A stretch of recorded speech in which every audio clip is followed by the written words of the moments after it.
como segunda super. Bem, era meio mais fácil ir na segunda, mas eu participei de muitos eventos missionários, que era de um dia inteiro, congresso, dia de sábado lá. Pastor Alessi é alguém que eu tenho uma admiração de longas datas e que eu tive o privilégio de me tornar amigo. O privilégio foi meu, ele é que se deu mal nessa troca, eu me dei bem. Ele hoje não está mais como pastor aqui em Recife. Ele agora, o campo é o mundo. Ele fica em ponte aérea, Recife, Nordeste, Sudeste, Nordeste, Sudeste, Recife, Rio de Janeiro. Ele é o líder nacional da Missão Cristã Europeia. Na verdade, ele implantou essa unidade da Missão Cristã Europeia aqui no Brasil, porque ela não estava funcionando a contento. Então, a Missão Cristã Europeia o contactou e fez a proposta, e esse homem tem rodado o Brasil todo, despertado pessoas que queiram gastar o resto dos seus dias, investir o resto dos seus dias na obra missionária e, sobretudo, aonde o Evangelho já florou de uma forma extraordinária, que é na Europa, precisamente no leste europeu, onde houve o berço da Reforma Protestante, onde as grandes igrejas hoje fecham e são vendidas para se transformar em boates, hotéis, restaurantes. De onde veio missionários para o mundo todo, de onde surgiu a Reforma Protestante, Martinho Lutero, João Calvino, esse povo todo, hoje eles precisam que pessoas possam vir pregar o Evangelho. As gerações passaram e o Evangelho ali esfriou. E esse homem tem despertado jovens, famílias, casais, para dedicarem a sua vida na obra missionária. Então, reverendo Alessi Brito, é uma honra tê-lo conosco, ministrando a palavra do Senhor. Que Deus o use tremendamente, encerrando o nosso meio de missões para desafiar o nosso coração. Amém. Graça e paz, boa noite. É um prazer muito grande mesmo estar aqui com vocês. A recíproca é verdadeira. Me sinto honrado em poder participar aqui com os irmãos. Eu tive a oportunidade de participar do culto no templo, né? No mês de junho, e depois, né, a trajetória que a igreja tem enfrentado, mas o meu coração está alegre, porque eu estou numa igreja missionária, amém? Amém. Eu estou sentindo um clima missionário aqui. Amém. Que coisa boa! E aí, não tem como não lembrar de Atos 1:8, que eu sei que vocês sabem, não sabem? O que está escrito lá em Atos 1:8? Mas recebereis poder ao descer sobre vós o Espírito Santo, e sereis minhas testemunhas, tanto em Jerusalém, como em toda a Judéia e Samaria, e até os confins da terra. Quantos lugares nós falamos nesse versículo? Judéia, Samaria, mas antes nós falamos o quê? Jerusalém. Então vamos lá: Jerusalém, Judéia, Samaria e quantos lugares? 4 lugares. Agora veja bem como o texto diz: e sereis minhas testemunhas tanto em Jerusalém como em toda a Judéia e Samaria e até os confins da terra. Quando você ouve essa frase, o que é que você percebe? É que esses 4 lugares precisam ser alcançados simultaneamente. Não é um de cada vez. Não é vamos alcançar Jerusalém e agora terminou Jerusalém, opa, então vamos para a Judéia e depois nós vamos para Samaria e lá no final nós vamos para os confins da terra. Não. É simultâneo. É ao mesmo tempo. É isso que o apóstolo, que Lucas está nos dizendo. Palavras saídas da boca de Jesus. Porque os apóstolos, eles estavam inquietos. Eles queriam logo que Jesus estabelecesse o reino permanente dele na terra.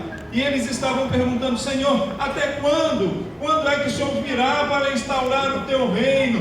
E Jesus disse: olha, não compete a vocês se preocuparem com essas coisas. Não compete a vocês se preocuparem com o tempo em que o reino será instaurado. Mas eu quero dizer uma coisa para vocês: vocês vão receber poder, unção, presença do Espírito Santo em suas vidas. E vocês serão testemunhas aqui em Jerusalém, mas serão testemunhas também na Judéia, em Samaria, e vocês serão testemunhas até os confins da terra. Eu estava ouvindo aqui a respeito da realidade do sertanejo e quantas vezes nós trabalhamos isso na realidade da igreja local aqui em Recife, e é impressionante essa encenação que nós vimos aqui e que retrata uma realidade.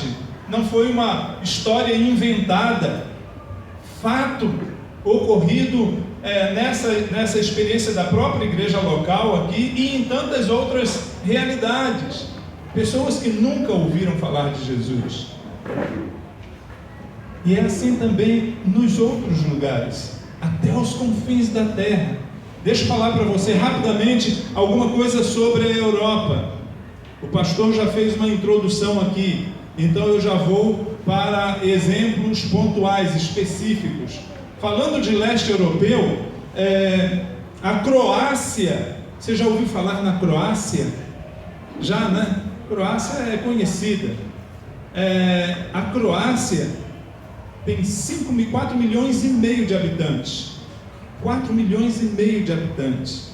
Sabe quantos crentes tem lá? 10 mil crentes. A Bósnia tem 4 milhões de habitantes. Pastor, os crentes da Bósnia são em número menor do que a sua congregação. Os crentes da Bósnia cabem dentro desse templo aqui, desse templo improvisado aqui. 98,5% dos habitantes da Bósnia são muçulmanos. A Bósnia é tida como um país livre, sem religião, um estado laico, mas só no papel. Em termos práticos, se você sair com uma Bíblia na mão, andando nas ruas da Bósnia, em determinados lugares específicos, isso vai ser classificado como tentativa de suicídio, porque vai ser espancado, eventualmente até a morte, no meio da rua. A Hungria, também extremamente carente. Eu tive a oportunidade de ir à Hungria em 2013, outubro de 2013, e lá nós encontramos com um grupo de pastores de diversas denominações. Nós éramos um grupo de brasileiros, cerca de 25 brasileiros, e sentamos para ouvir a respeito dos desafios da Hungria. Então eles nos contaram várias realidades e ao final eles nos contaram a seguinte história, de que o índice de divórcio na Hungria é maior que 75%. Então as famílias se acabam muito rapidamente e no prazo de 5 anos uma boa parte dos casamentos já se acabaram. E muitos deles com crianças pequenas. Eles têm uma nuvem de crianças que não têm pai e mãe sob o mesmo teto.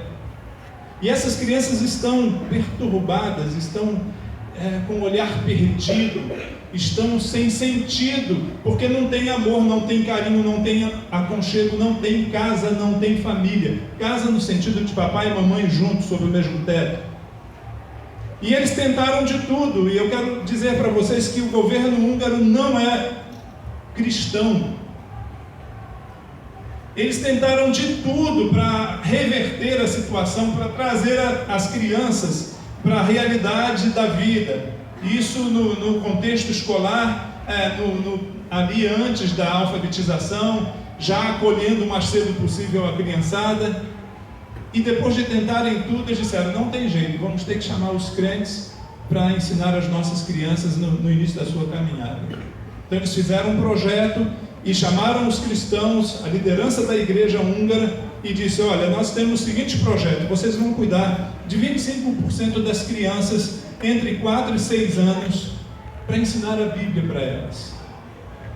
Isso no sistema educacional, na realidade húngara, é de fato responsabilidade do Estado, a educação.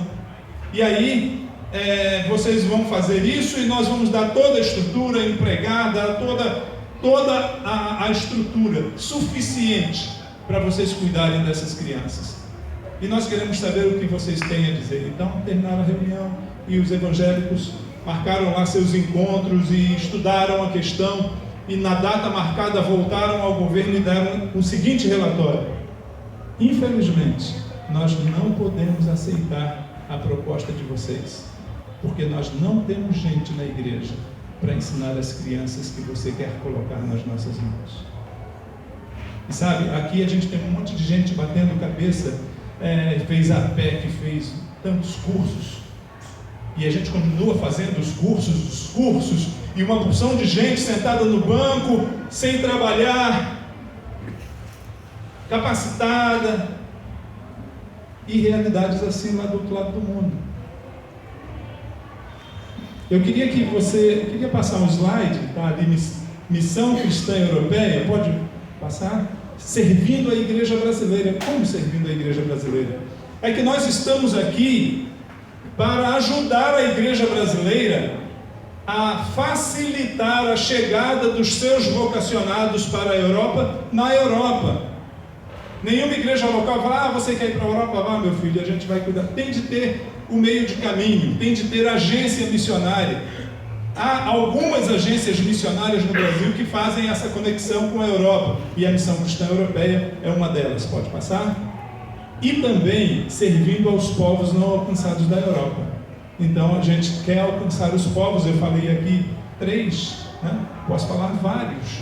A grande realidade é que quase toda a Europa está abaixo de 2% de cristãos evangélicos comprometidos. Essa é a realidade. Pode passar. Então, a Missão Cristã Europeia, aí está o seu nome em inglês, pode passar. Ela foi fundada em 1904 na Estônia, e atualmente a nossa missão está presente em 21 países da Europa, e nós temos 171 missionários. Nós, aqui no Brasil, Missão Cristã Europeia Brasil, é uma unidade enviadora, que tem o propósito de buscar missionários brasileiros para que participem da reevangelização da Europa. A nossa unidade aqui foi fundada em 2008 e até agora nós enviamos 24 missionários à Europa. E esperamos poder enviar mais 52 missionários até março de 2019. Estamos trabalhando para isso. Como é que você pode participar nisso? Como é que você pode se envolver com isso que eu estou falando aqui? Em primeiro lugar, você pode... Está um pouco desfocado ali, né? Ok. Você pode interceder. Intercedendo. Orem conosco. Orem a respeito destas coisas. E se você deseja continuar orando, então eu vou pedir que quando terminar o culto, você passe ali no nosso estande, preenche uma fichinha dizendo: eu quero me tornar intercessor, e nós vamos enviar os motivos de oração sistematicamente para vocês todo mês. Outro item, pode passar, contribuindo. Nós temos missionários, pessoas desafiadas a ir ao campo e que ainda não têm sustento completo. Vocês podem investir na igreja ali no contexto europeu também. Pode passar. Sendo um voluntário. Hoje nós estamos aqui falando um pouco do desafio da Europa, e eu queria que você soubesse o seguinte, que tem um grupo de pessoas aqui, já esse pessoal vem aqui, e a gente faz essa mobilização de igreja em igreja, e nós queremos visitar muitas igrejas no Rio, no Recife, se possível todas, e aí nós vamos precisar de equipe. Se você pode ser um voluntário, depois também você pode anotar isso lá na folha que tem lá fora. Pode passar mais uma. E indo como missionário de curto prazo. Você pode ir uma viagem missionária de 15 dias e conhecer as realidades ali.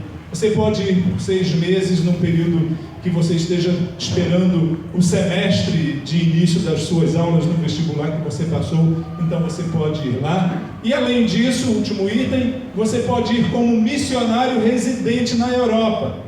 Lembra, há pouco eu falei de 52 missionários que nós queremos enviar até março de 2019. Você pode ser um deles e ir para evangelizar os povos da Europa. Aí você fala, peraí, mas não tem o pessoal do sertão? Tem. E se Deus mandar você lá, vá para lá.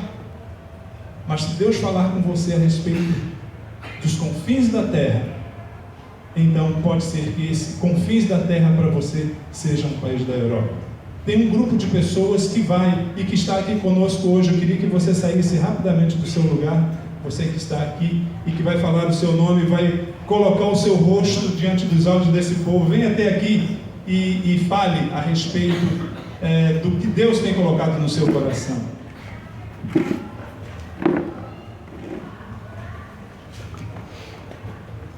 Graças e paz, igreja. Bem, essa igreja aqui, desde quando eu cheguei nela, eu não tenho outra palavra a não ser agradecer a Deus pela visão missionária que o nosso pastor e que essa igreja tem. Meu pastor, o pastor Heraldo, veio dali, seu visionário, que tem preparado muitos missionários, também tem nos ajudado a nos preparar para sermos enviados. Desde quando nos convertemos, eu e minha esposa Nádia, eu me converti em 89, ela bem antes de mim. E em 97 nós recebemos esse chamado missionário e desde lá estamos com o coração ardendo e agora chegou o tempo das nossas vidas e nós viemos aqui para essa igreja e o pastor tem nos ajudado, tem tratado nossas vidas, tem nos discipulado, juntamente com o pastor em si, tem nos ajudado a entender aquilo que Deus tem para as nossas vidas. Meu nome é Mauro, o nome da minha esposa, a vida aqui é Nádia, certo? Tranquilo. Paz, Senhor, igreja. Eu me chamo Neueli, estou aqui com minha esposa Milka, meus 2 filhos, o Benjamin e o Joaquim. Nós somos ali da igreja congregacional da Estância, o pastor Aurivan Marinho, e conhecemos a missão cristã europeia, no desafio missionário também que teve lá na igreja, onde foi exposta a realidade do leste europeu e da necessidade de missionários no campo. E Deus nos desafiou, levou minha esposa a se tornar uma voluntária de oração e contribuinte, e quando ela chegou junto de mim com o pensamento de perguntar se a gente ia para lá, eu disse, e aí, vamos? Ela disse, eu estava pensando exatamente isso. E uma conversa ali paralela de banco de igreja se tornou uma realidade. A gente está no seminário já, cumprindo as etapas que o pastor Edeci vai passar depois, para quem se interessar. Mas aí a gente já está cumprindo as etapas para, de fato, ir ao campo e cumprir o ID de Cristo aqui nas cidades próximas e nos confins do mundo, para a glória do Senhor. Graça e paz, meu nome é Jeane, eu sou da Igreja Presbiteriana de Candeias. O pastor Heraldo, ele é meu professor de seminário, eu faço teologia também na MESP, e a MCE teve na MESP e lançou o desafio para os seminaristas que estavam ali em outubro do ano passado, e para a glória de Deus eu fui uma que disse, eis-me aqui, Senhor. Já cumpri essa missão aqui no sertão, no Amazonas, que eu também não sou tão jovem assim, né? Aos 21 anos eu comecei a minha carreira missionária e hoje estou na MCE para ir para o leste europeu, pregar para aquelas crianças que o pastor acabou de falar. Porque o meu ministério é infantil. Para a glória de Deus. Graças a paz, igreja. Meu nome é Alisson, sou da Igreja Congregacional Itamarineira. E eu conheci o MCE através de um congresso jovem da Igreja Congregacional e da denominação. E lá eu pude conhecer também um pouquinho da realidade do leste europeu. E Deus falou assim comigo, mostrou o meu chamado, que também a trabalhar com o Ministério Infantil. E assim, e mostra para eles também o amor de Deus, né? Ser como Paulo, pescadores de homens. Amém. Amém, irmãos. Graças e paz. Meu nome é Juliana. Eu faço parte da Igreja Congregacional em Piedade, pastor Dailson. Tenho 11 anos de evangelho. No primeiro ano que eu já estava frequentando a igreja, que eu me converti, eu recebi o chamado missionário, recebi o chamado da parte do Senhor. Não tive a oportunidade de dar continuidade, achava que era apenas uma coisa da minha cabeça, do meu coração, mas o Senhor foi confirmando. Entrei no seminário, estou terminando o bacharel em teologia, termino no próximo ano. Tenho a plena convicção de que o meu chamado é para aquele continente, para a Europa, por questões bem particulares, que depois, caso você queira entender mais um pouco, você pode me procurar no final, que eu estarei totalmente disponível para lhe responder. Estou indo também junto com a caravana, junto com o pastor Eleci, com Jeane e com o pastor Mauro, agora no dia 13 de outubro, para o leste europeu, também para espiar a terra e, com certeza, receber a confirmação do Senhor, se é lá o nosso local ou não. Amém, irmãos? A graça e a paz a todos. Dobroveste, boa noite. Seria necessário me apresentar, mas algumas pessoas que porventura estejam visitando e não me conhecem. Meu nome é Marcelino, sou membro batizado da Igreja Presbiteriana e Jordão. Então, o que acontece? Em 1991, eu recebi um chamado. Só que eu resolvi colocar minhas prioridades à frente. Quebrei a cara. Deus mostrou que eu tinha capacidade de chegar, mas não era isso que Ele queria. Em 2013, eu fui de Malicuia para Jordão. Fiz a ETEC, me envolvi, mergulhei, vocês sabem disso. Então, só que Deus... Aliás, em 2013 eu não fui perto. Eu fui realmente numa viagem missionária, onde eu fui ungido. Um pastor ungiu meus pés, ungiu minha cabeça, ungiu minhas mãos, para todos, por obra de Deus. Em 2014 eu fui finalmente para Jocum de Malicuia. E quando eu pensava que estaria seguindo a partir dali, eu disse, vai para casa, que era meu filho, você precisa liberar Fernando. Voltei e liberei Fernando. Nesse tempo que eu estou aqui, muitos se questionaram, mas não é o meu tempo, é o tempo de Deus para estar aqui. Eu tenho estado muito ausente desta igreja, mas aí realmente pessoas se questionam, mas não é por um acaso, é isso aqui, ó. Então, o tempo que eu não estou aqui, eu estou em outro lugar. Então, o objetivo agora, então Deus disse, lá na Jocum, vou te enviar para países onde o Evangelho esfriou.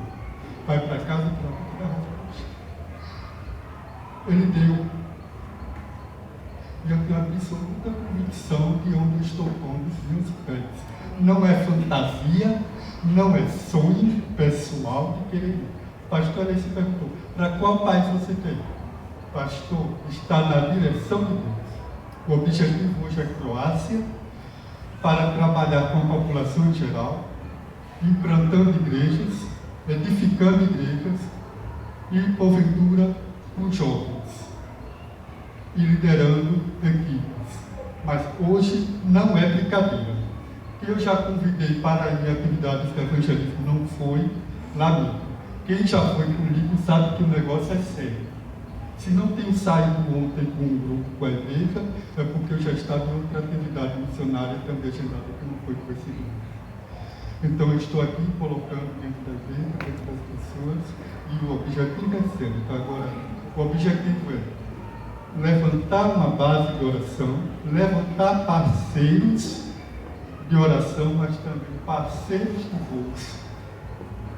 Aí você diz, mas como? Você talvez duvide, você não goste do meu método, você talvez duvide.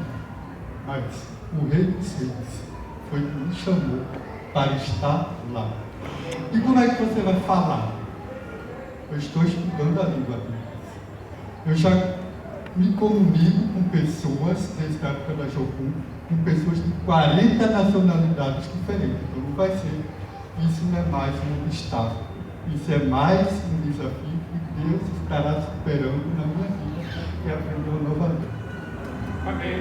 Eu me estendi, me perdoe, para explicar dessa forma. Eu quero agradecer a oportunidade e aqui está um desafio de cada um dos estudantes. Em nome de Jesus, muito obrigado. Amém. Muito bem, irmãos. Aqui estão alguns missionários em treinamento, em preparação para ir para a Espanha, para a Croácia, para a Sérvia, para onde Deus mandar. Pode ser que aí tenha mais alguns para se alinhar aqui, se preparando para ir aos campos, a parte dos confins da terra. Depois, no término, se você desejar, pode procurar qualquer um deles, eles estarão prontos para dar um testemunho, criar uma oportunidade para falar mais a respeito do chamado que tem. Obrigado, queridos, podem sentar. Por favor, abra sua Bíblia em Atos capítulo 13. Nós vamos ler os 3 primeiros versículos. E eu vou lhe convidar a acompanhar essa leitura de pé. Porque em seguida a gente vai sentar e ficar um tempo sentado, né? Então vamos aproveitar agora. Estique as suas pernas. Se alguém não tem Bíblia, olha aí do lado, junto a quem tenha, e assim todos possam acompanhar a leitura. Atos capítulo 13. Havia na igreja de Antioquia profetas e mestres: Barnabé, Simeão, por sobrenome Níger, Lúcio de Cirene, Manaém, colasso de Herodes o tetrarca, e Saulo. E servindo eles ao Senhor e jejuando, disse o Espírito Santo: separai-me agora Barnabé e Saulo para a obra a que os tenho chamado. Então, jejuando e orando e impondo sobre eles as mãos, os despediram. Amém? Amém. Podem sentar.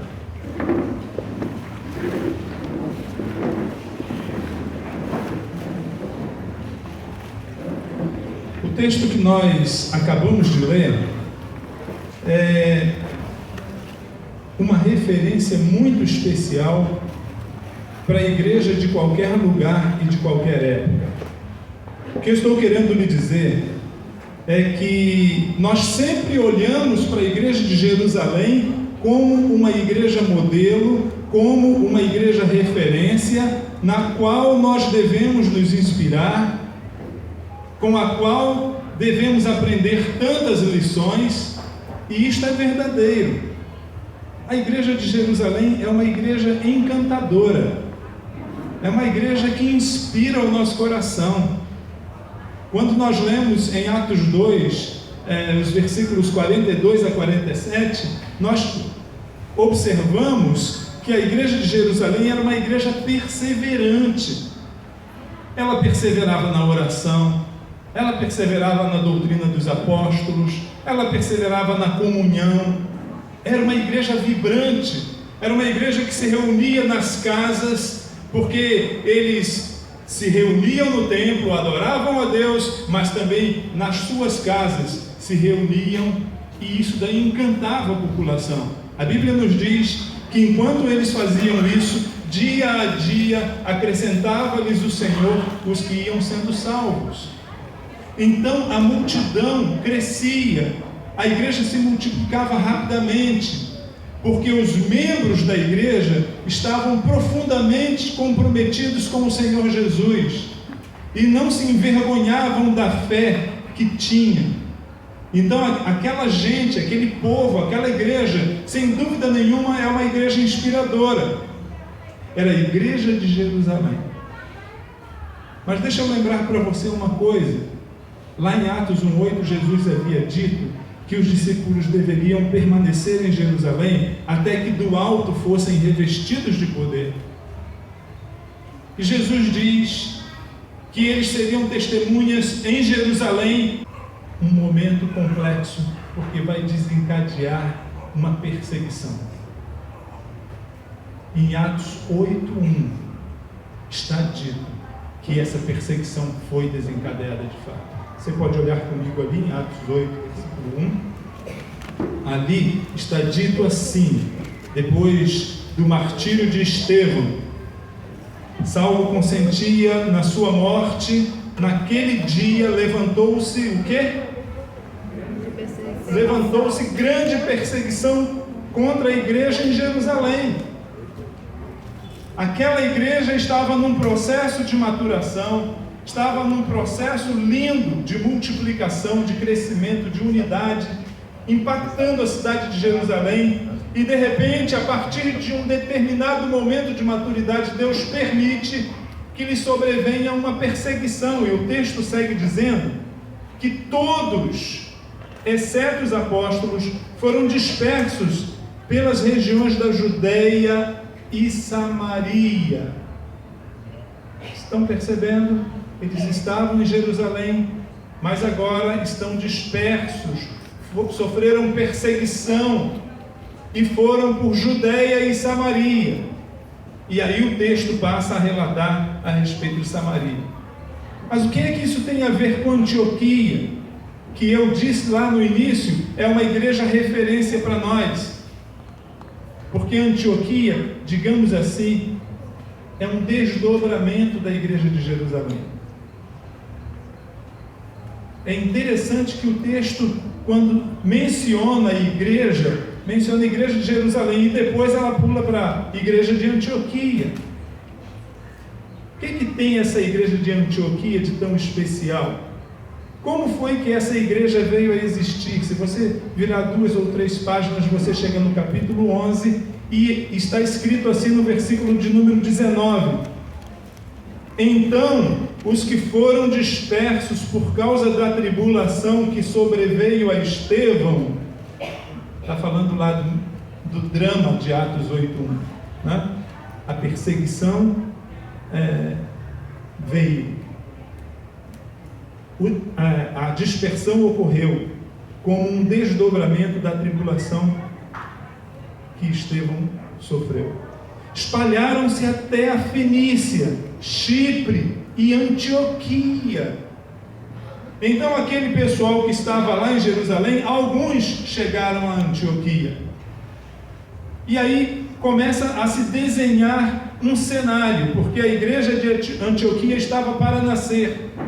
Agora vejam que detalhe interessante, ainda no versículo de número 19: espalharam até a Fenícia, Chipre e Antioquia, não anunciando a ninguém a palavra, senão somente aos judeus.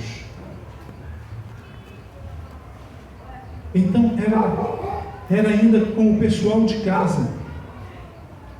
Eles estavam agora fora da cidade de Jerusalém, mas eles não deixaram o contexto do seu povo. Eles estavam pregando o evangelho só aos judeus. Mas veja o que está escrito no versículo 20. Alguns deles, porém, que eram de Chipre e de Cirene, e que foram até Antioquia, falavam também aos gregos, anunciando-lhes o evangelho do Senhor Jesus. É interessante que aqui nós estamos vendo quebra de paradigmas. Nós estamos vendo a quebra do paradigma geográfico. Não é mais Jerusalém, nem nas redondezas de Judeia e Samaria, é bem distante, 480 quilômetros de distância entre uma e outra cidade. E a segunda quebra de paradigma é que agora não estava mais na sua cultura, na sua língua, no seu povo. Eles começaram a pregar também aos gregos. Então era uma ruptura, era uma mudança de conceito, era uma ampliação da visão, não somente Jerusalém, mas até os confins da terra, não somente aos judeus, mas a qualquer um, de qualquer lugar. Que coisa impressionante! Olha o contexto em que essa igreja de Antioquia nasce. O versículo de número 21 diz que a mão do Senhor estava com eles. E muitos, não poucos, muitos, crendo, se converteram ao Senhor. Então os gregos começaram a se converter. Isso gerou uma inquietação. Os apóstolos souberam disso lá em Jerusalém. Mas não é possível. Começaram a pregar o evangelho também para os gregos e agora chega essa notícia de que o pessoal está se convertendo. Nós temos que ver o que está acontecendo. Manda alguém lá. Manda Barnabé. Barnabé, vai lá olhar, vai lá ver o que está acontecendo. É isso que diz o versículo 22. A notícia a respeito deles chegou aos ouvidos da igreja que estava em Jerusalém. E enviaram Barnabé até Antioquia. Vai lá ver o que é. Que negócio é esse? E aí Barnabé chega em Antioquia. Quando ele chega lá, o versículo de número 23, tendo ele chegado e vendo a graça de Deus, alegrou-se e exortava a todos a que com firmeza de coração permanecessem no Senhor. O que está acontecendo aqui é que Barnabé constata que o que ocorre com os gregos é de Deus, é mover de Deus. E ele se empolga e ele começa a pastorear, começa a aconselhar, começa a orientar aqueles irmãos gregos. E quando ele começa a desenvolver essa ação, é agora uma pessoa, um pastorzão, experiente, maduro, acolhedor, que começa a ministrar àquele pessoal. E aí sabe o que acontece? Veja aí. No versículo de número 24, porque era homem bom, cheio do Espírito Santo e de fé, e muita gente se uniu ao Senhor. A igreja agora cresce de maneira exponencial. Aqueles crentes, aqueles muitos que já se converteram, agora estão se multiplicando, eles testemunham, eles estão causando um impacto, uma reviravolta na cidade de Antioquia. É tanto trabalho, Barnabé fica sufocado com aquela situação e diz: não dá para fazer sozinho, eu preciso de mais alguém. Não é possível continuar, é muita gente para eu cuidar. E aí o texto nos diz, no versículo 25, que Barnabé partiu para Tarso à procura de Saulo, e tendo-o encontrado, levou-o para Antioquia. Eu não sei se você sabe, mas foi Barnabé quem no tocante a acolhimento de Paulo, foi Barnabé quem fez. Barnabé quem acolheu Paulo. Barnabé quem conectou Paulo num relacionamento com os apóstolos. Ele foi um facilitador. E agora ele vai lá e fala: eu tenho que buscar aquele rapaz, ele tem muito potencial, eu preciso dele comigo. E aí ele traz Paulo para junto de si.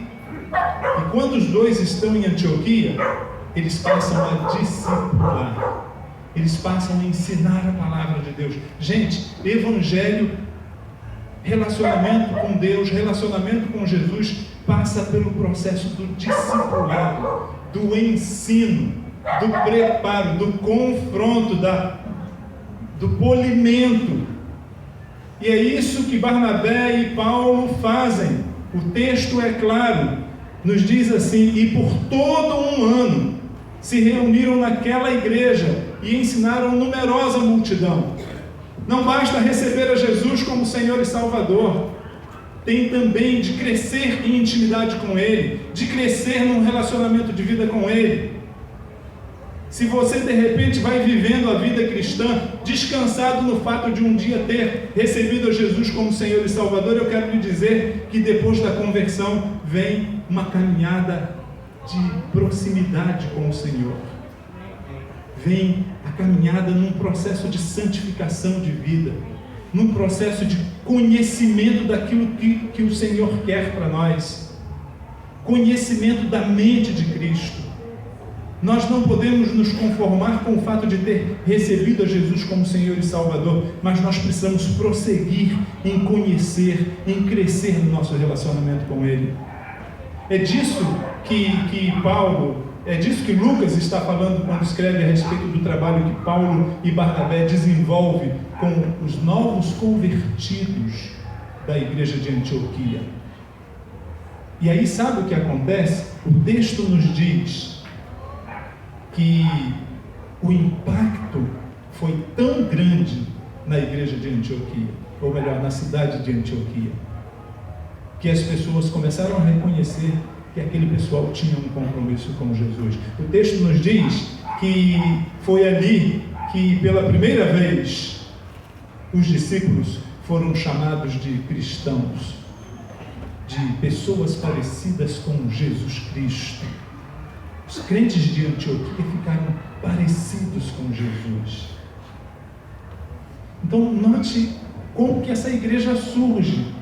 Ela surge de maneira maravilhosa. Ela surge com uma mentalidade de gratidão, porque em princípio a ideia que se tinha era que o evangelho não estaria disponível para eles, por não serem judeus, mas de repente eles perceberam essa quebra de paradigma, eles abraçaram com alegria, eles testemunharam a respeito, eles se multiplicaram, eles aprenderam, foram discipulados, e aí nós vamos ver que eles aprenderam a ter um coração generoso, contribuíam com liberalidade. Você, na sequência do texto, você vê isso. Era uma igreja viva, era uma igreja apaixonada por Jesus, era uma igreja que se reunia para adorar de todo o coração, era uma igreja empolgada, que não perdia a oportunidade de testemunhar, que queria discernir e viver todos os propósitos de Deus enquanto comunidade.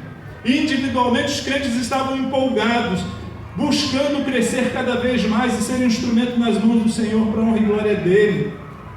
Uma igreja viva, uma igreja vibrante, uma igreja irreprimível, uma igreja que se expandia. Essa é a igreja de Antioquia.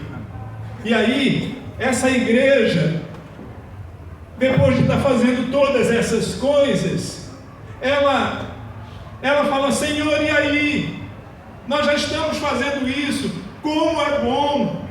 Nós testemunhamos na cidade, nós adoramos o Teu nome, nós contribuímos com liberalidade, nós ministramos uns aos outros, nós vivemos uma vida na Tua presença. Senhor, nós queremos mais. Essa igreja é uma igreja que ora, é uma igreja que jejua, é uma igreja que aquieta o coração diante de Deus, porque quer mais de Deus. Não mais no sentido de possuir bens, não mais no sentido de ser beneficiado numa perspectiva terrena, mas queria uma intimidade cada vez maior com o Senhor. E eles disseram: Senhor, e aí, qual é o próximo passo? O que é que Tu queres mais de nós? Porque é tão bom estar nessa relação de profunda intimidade contigo. E aí é que nós chegamos no nosso texto inicial, onde nós lemos que essa igreja estava em jejum e oração. Esses líderes aqui, inicialmente, são citados, esses 5 profetas e mestres, são citados como uma liderança que ora, uma liderança que jejua, uma liderança que busca discernir os propósitos de Deus para a comunidade que está sob sua responsabilidade. Uma liderança que tem sede dos mistérios do Senhor. Esses irmãos estão orando e jejuando, e o texto nos leva a compreender que não só eles, mas a comunidade como um todo foi, pelo exemplo deles, trazida para um padrão de excelência. E aí nós lemos no versículo de número 2: e servindo eles ao Senhor e jejuando, disse o Espírito Santo: separai-me agora Barnabé e Saulo para a obra que os tenho chamado. Então, jejuando e orando e impondo sobre eles as mãos, os despediram. Essa igreja é uma igreja que tem muito a nos ensinar.